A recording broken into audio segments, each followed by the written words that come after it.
Banyak dari antara kalian yang mungkin penasaran, gimana sih caranya YouTuber, gamer, atau streamer merekam segala aktivitas yang ada di layar komputer mereka?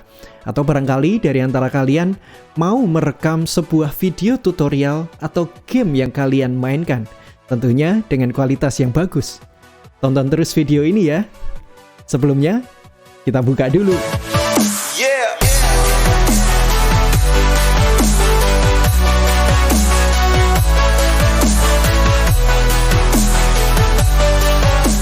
Dalam video kali ini, aku akan share kepada kalian salah satu software yang paling penting dan paling berguna untuk kalian. Khususnya bagi kalian yang memiliki rencana untuk membuat satu video tutorial, atau mungkin kalian mau merekam video game yang kalian mainkan di komputer kalian, atau mungkin kalian mau streaming di YouTube. Nah, kalian harus punya software yang bernama OBS Studio atau Open Broadcaster Software. Sebenarnya kenapa aku bilang atau menyarankan OBS Studio ini untuk kita?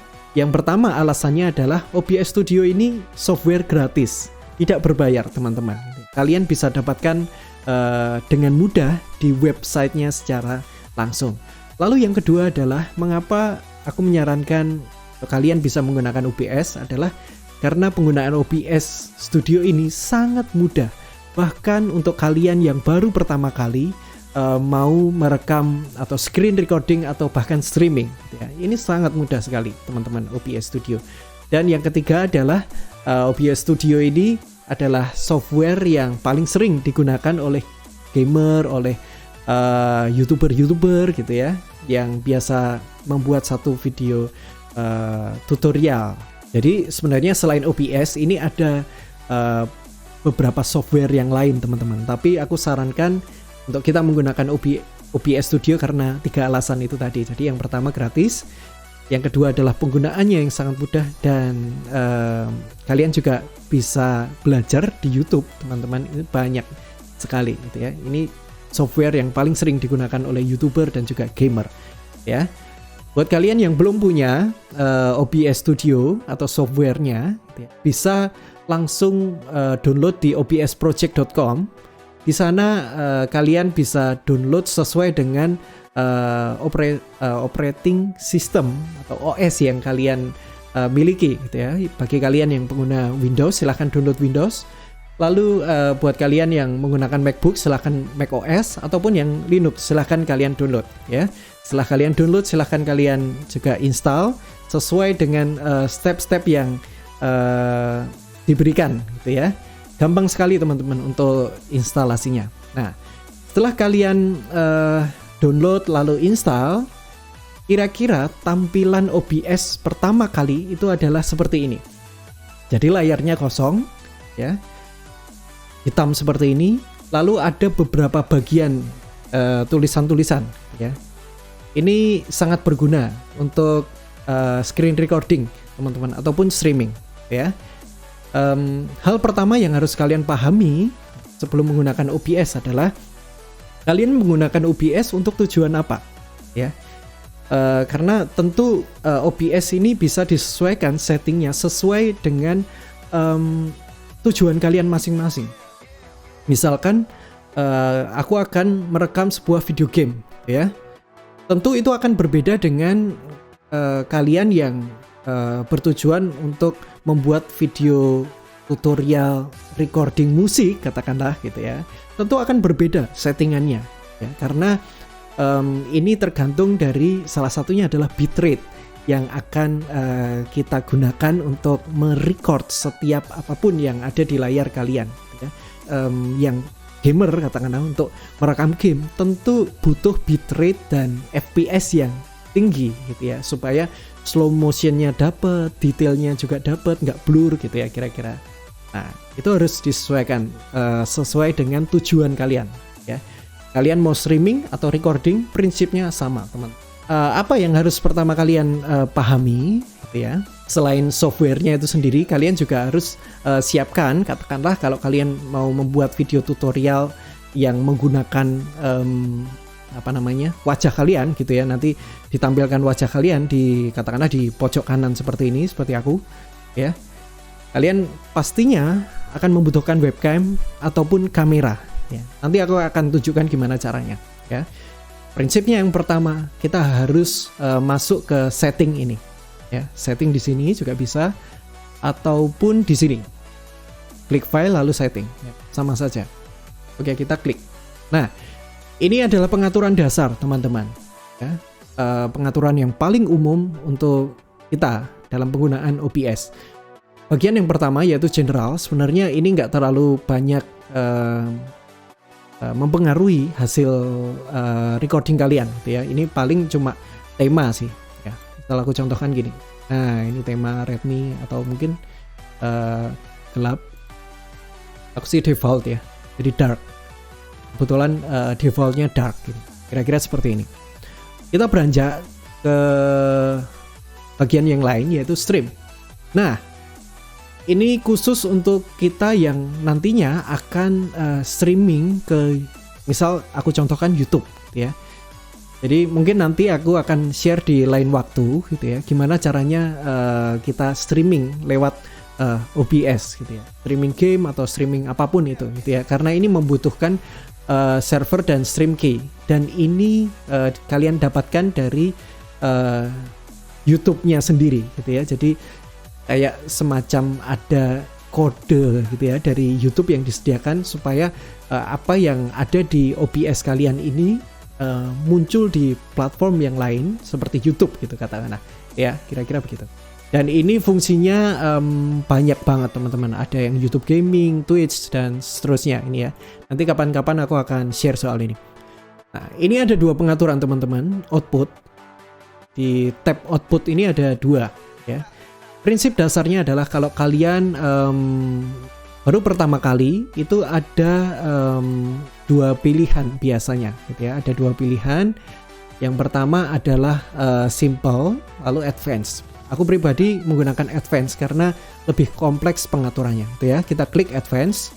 Nah, di sini streaming dan recording. Nah, ini kita pahami dulu tujuan kita tadi untuk apa. Misalnya untuk recording. Jadi apapun yang kalian lakukan atau video output kalian itu tergantung dari pengaturan kalian yang ada di sini, gitu ya.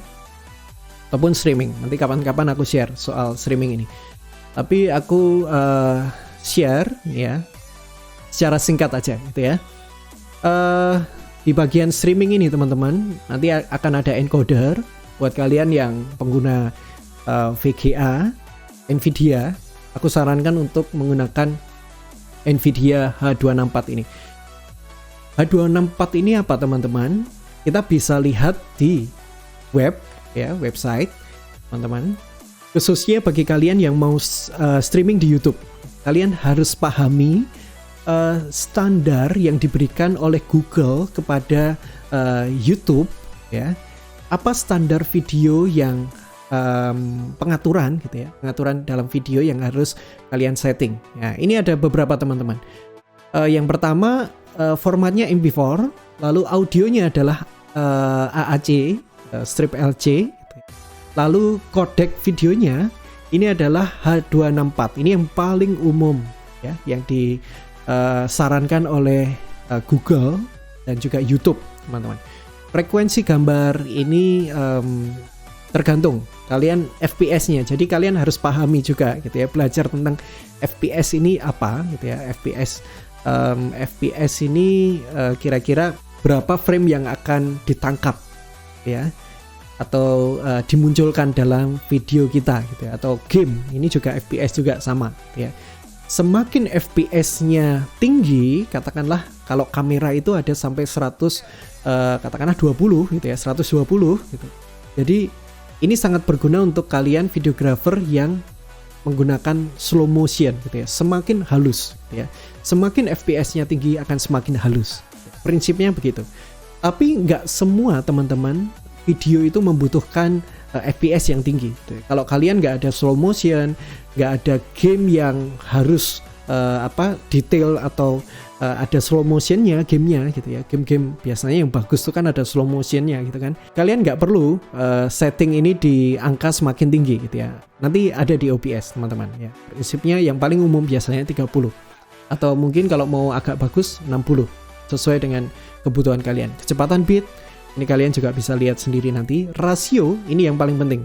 Kalau kalian streaming di YouTube, ukurannya atau perbandingannya adalah 16:9, bukan 1:1, bukan 4:3 ya. Jadi 16:9.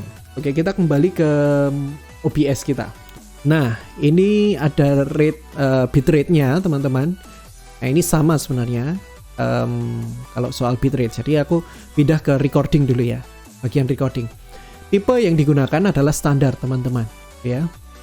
Ini yang paling umum.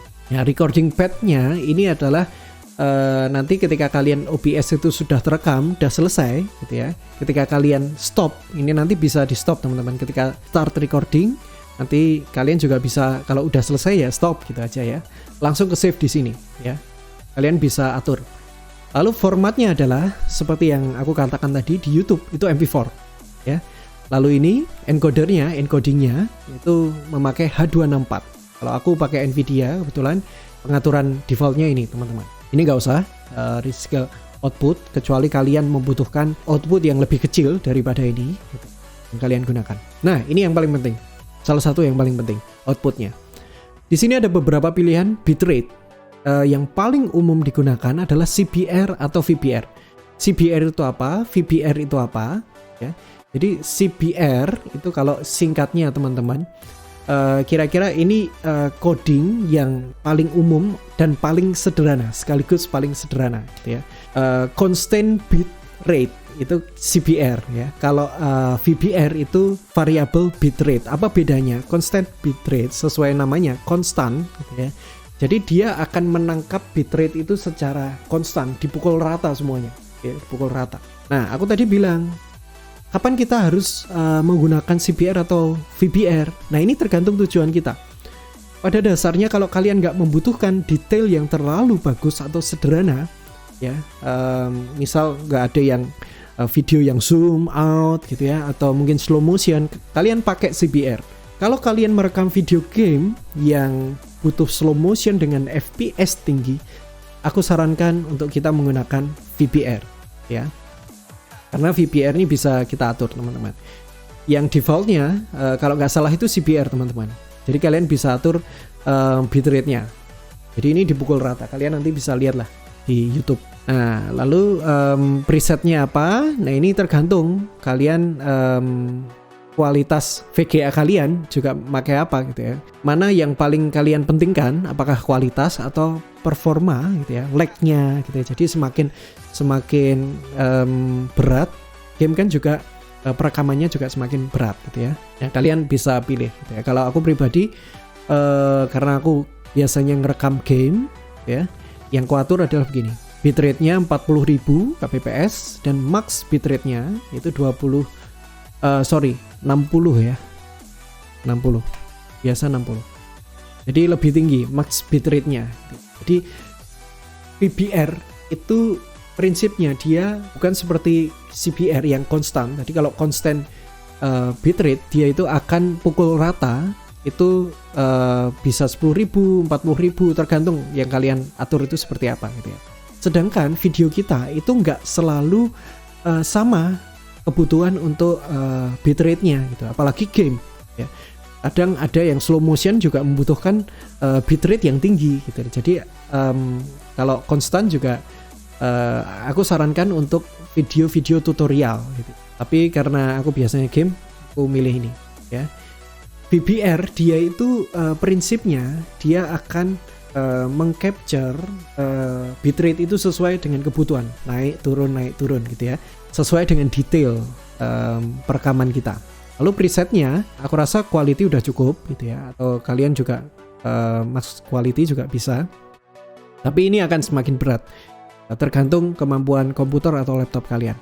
Untuk profile bisa pilih high atau main, tapi aku pribadi milih high.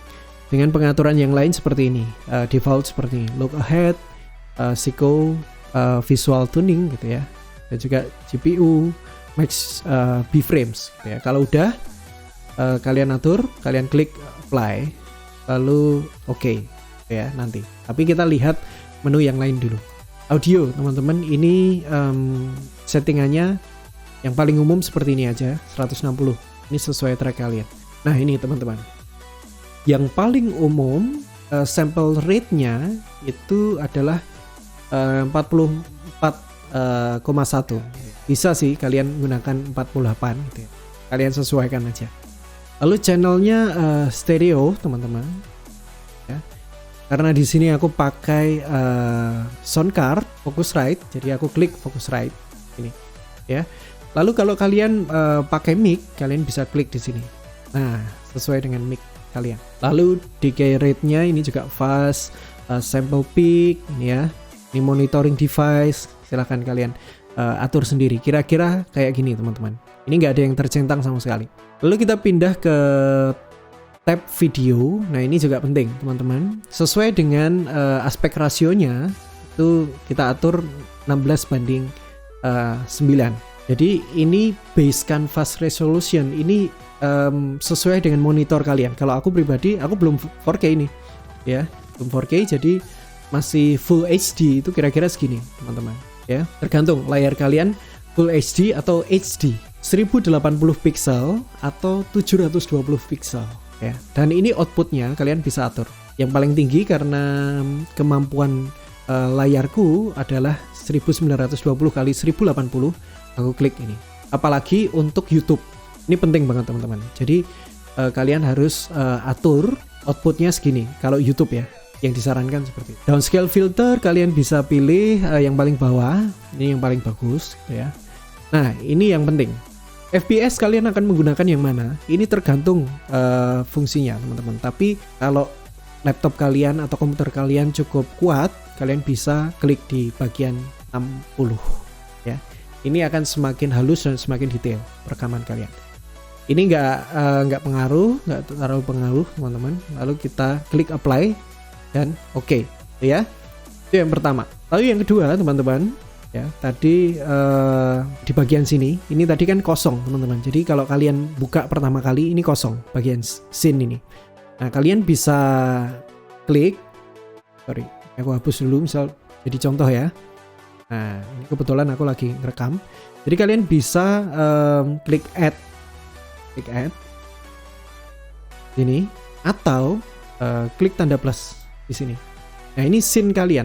Misal kalian mau merekam Pro Evolution Soccer atau PES gitu. Kita klik PES. Nah, dia akan kosong seperti ini.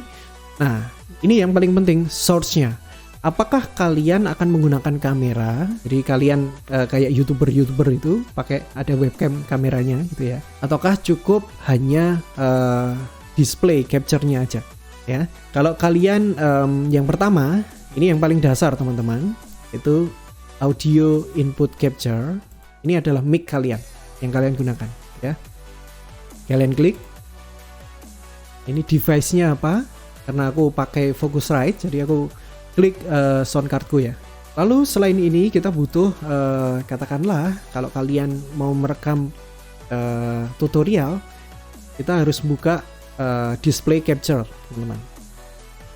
Display capture, terserah ini kalian namakan apa, kita klik. Nah nanti akan muncul seperti ini teman-teman. Ini kelihatan double karena apa ya? Karena aku lagi rekam juga gitu ya. Kira-kira kayak gini. Jadi kita atur. Nah, ini biasanya defaultnya gini teman-teman. Langsung detect ya, klik OK. Oke, ini udah terekam teman-teman. Sorry, belum terekam. Kita nanti terekamnya ini. Ketika kita ngerekam ini, kita klik ini langsung rekam. Lalu kita misal pakai kamera atau webcam. Kita klik video capture device. Kamera. Nah, ini teman-teman, kita bisa klik. Jadi ini sesuai dengan kamera atau webcam kita. Ini pada dasarnya dia akan mengatur secara auto. Ketika diklik ini, nanti dia akan muncul teman-teman di sebelah sini, kayak aku ini. karena aku lagi rekam jadi nggak bisa teman-teman ya. Lalu kalian juga mau katakanlah ngerekam game, kita klik bagian game capture. Nah, ini yang default teman-teman, ini bagian atas capture any full screen application. Ini pada dasarnya bukan hanya game, tapi apapun yang full screen dia akan langsung ngerekam, langsung ngedetect. Atau katakanlah kalian nggak kedetek nih game kalian klik specific Windows, lalu nah ini biasanya kalau ada game yang udah kebuka, ini namanya akan banyak teman-teman. Misal kalian main GTA gitu ya, nanti akan muncul di sini. Atau kita pilih tadi ya yang pertama. Ini pada dasarnya gini, klik OK. Source ini kita harus tahu, ini kayak lapisan-lapisan. Jadi selama kita mengatur ini bagian atas, katakanlah gini, aku contohin rekamanku ya. Nah ini kira-kira semakin source kita ini bagian atas ini, jadi yang paling layer yang paling atas gitu. Kita sesuaikan display capture di semakin bawah. Tapi kalau kalian main game ini langsung ngedetect teman-teman gitu ya. Jadi kalian nggak usah khawatir kok nggak kelihatan gitu ya. Itu kalian masuk ke game, kalian akan langsung ngelihat rekamannya nanti itu langsung akan seperti ini, dan di sini adalah gamenya. Jadi nggak usah khawatir. Ya prinsipnya gitu teman-teman. Lalu audio mixer ini apa? Ini kalian bisa atur nanti sesuai dengan kebutuhan kalian. Kalau kalian nggak butuh audio dari kamera, kalian bisa matikan. Kalian pakai mic sendiri seperti yang aku bilang tadi, audio input capture. Ini kayak gini, ya. Dan ini bisa diatur teman-teman. Gimana caranya membuat audio yang bagus di OBS? Nanti kapan-kapan aku akan. Ya tapi prinsipnya gini, propertiesnya seperti yang aku bilang tadi, kayak gini tampilannya. Silahkan kalian pilih sendiri. Oke, setelah semua siap, kalian bisa langsung start recording. Lalu ketika kalian selesai langsung stop, dan kalian lihat videonya itu langsung tersave di pad kalian tadi yang ada di setting, ya. Jadi kalian bisa langsung lihat di sana dan bisa langsung edit. Karena kalau aku pakai Adobe Premiere Pro, ya. Jadi itu teman-teman prinsip dasar penggunaan OBS, ya. Buat kalian yang punya pertanyaan atau punya saran, silahkan kalian sampaikan, bisa di kolom komentar ataupun di Instagram. Oke, thank you buat yang udah nonton sampai akhir, dan see you.